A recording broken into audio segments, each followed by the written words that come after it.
Today's been an exciting day at the new Oxford circuit. We've went out and spent the day with WP, testing all their products and their range across a number of bikes.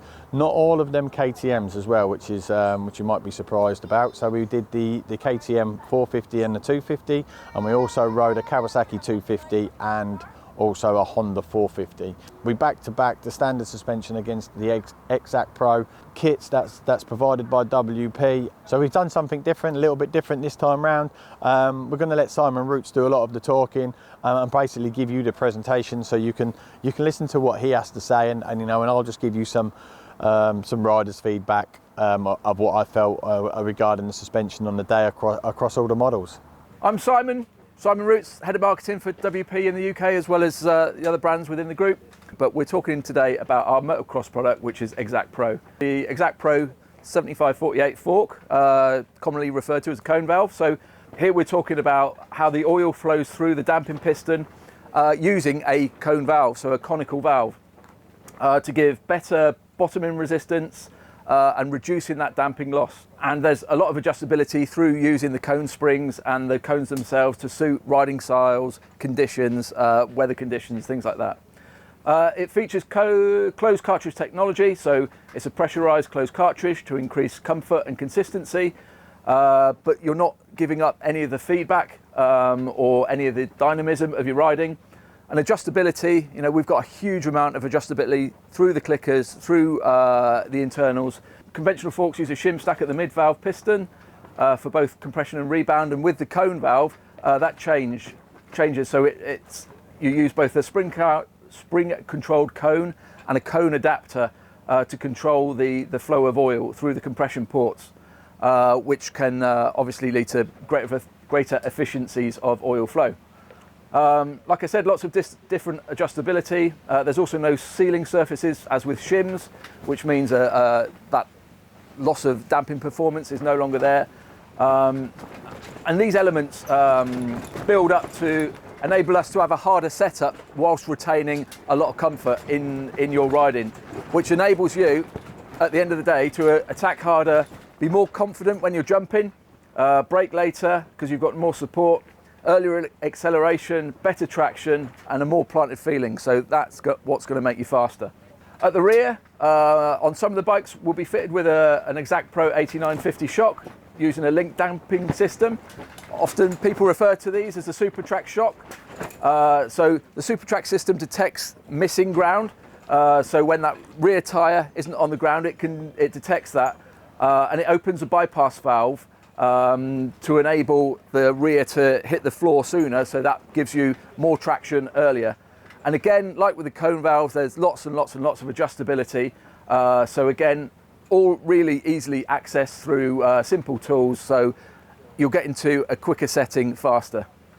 Two of the bikes will be using XACT Pro 6500 cartridges. So again, that's a closed cartridge technology that we've talked about. We've got compression and rebound in both legs, and this one uses a conventional shim stack design, but we're talking about a product with higher tolerances and better adjustability. So this is the first step before you get to the cone valve. And at the rear, we've got a bladder kick fitted to the 250 KTM, which resists fading. It's got better control of temperature, and the system itself uses fewer moving parts, and it changes the phase between compression and rebound quicker than a traditional piston.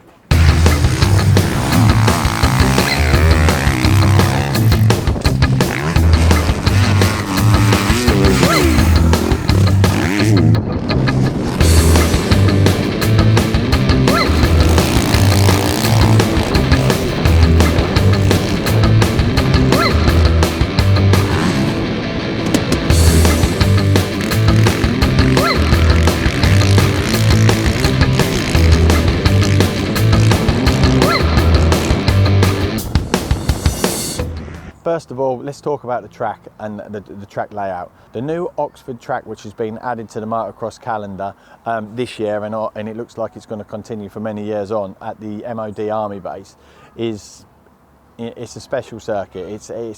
It's good. It's one of those ones, everybody relates to it as a GP style track.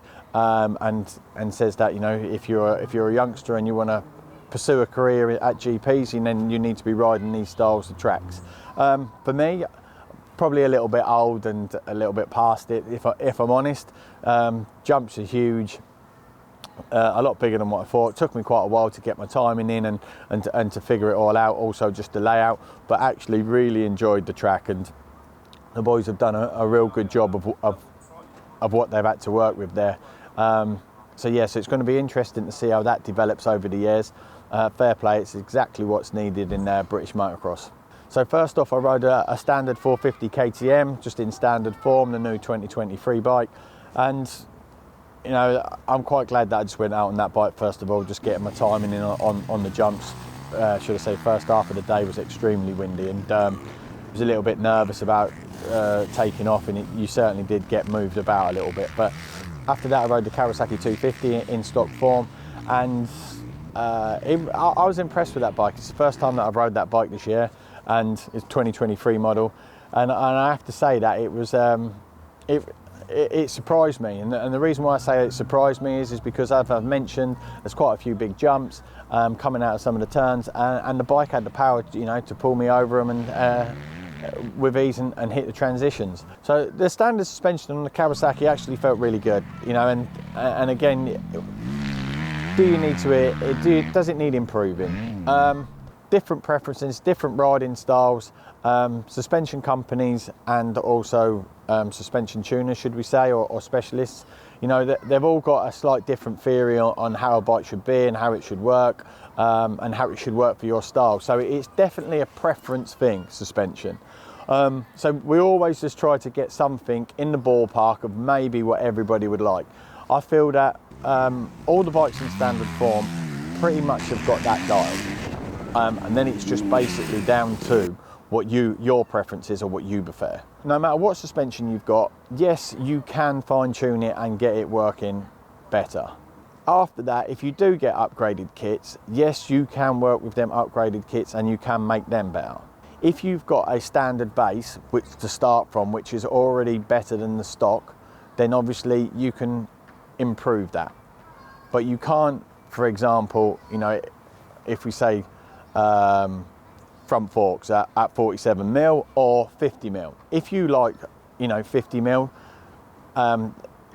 because of the less flex, and you like that rigidity and solid feel coming into the turn, and it's firmer, it's more stable on landing and jumps, then obviously you're not going to get that kind of feel from a 47, or you're going to be chasing that in a different direction.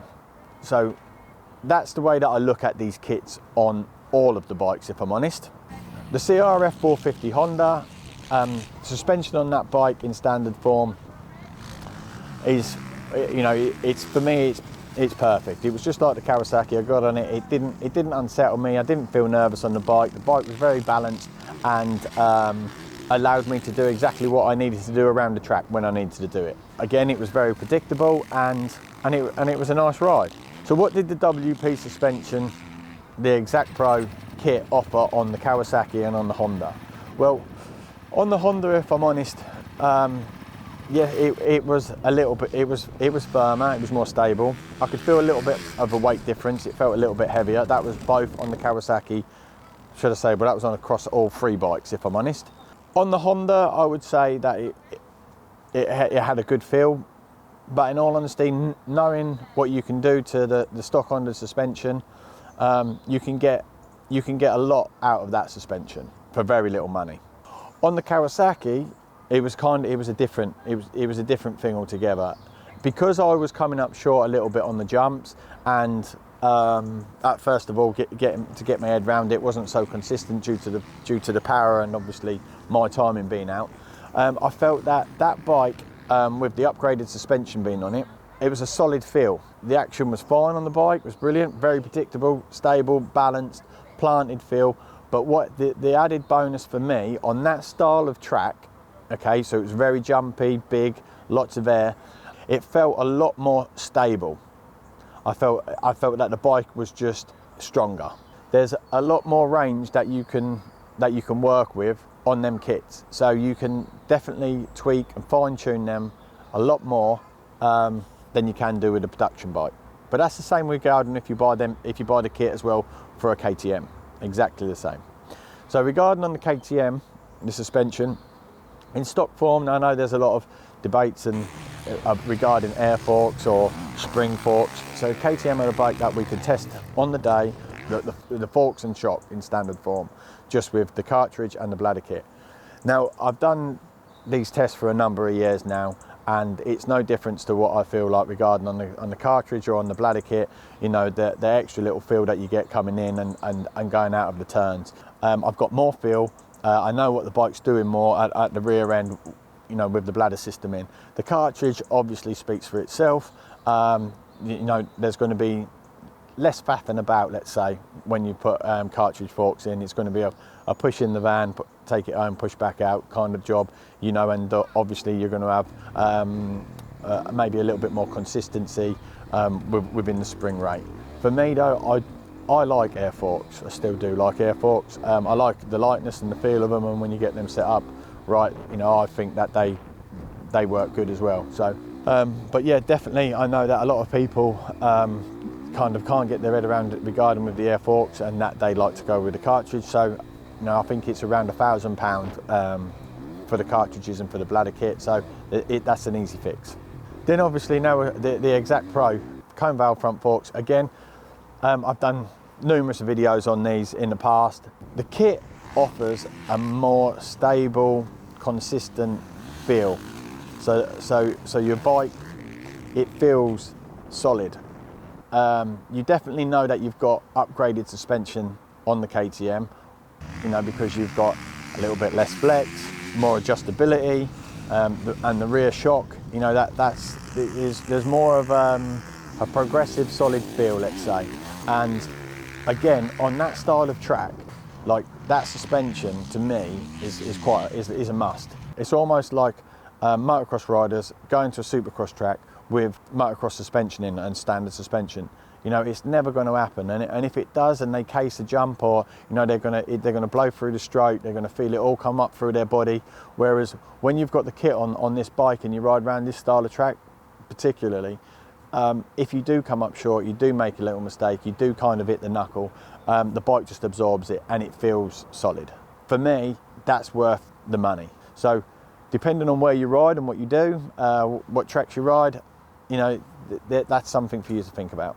You know, these kits have been available now for a number of years, and it's always surprised me when I look down the start line or I look at race meetings, how many people or how many bikes these kits are actually on. So that, you know, the circulation out there now in the UK is massive.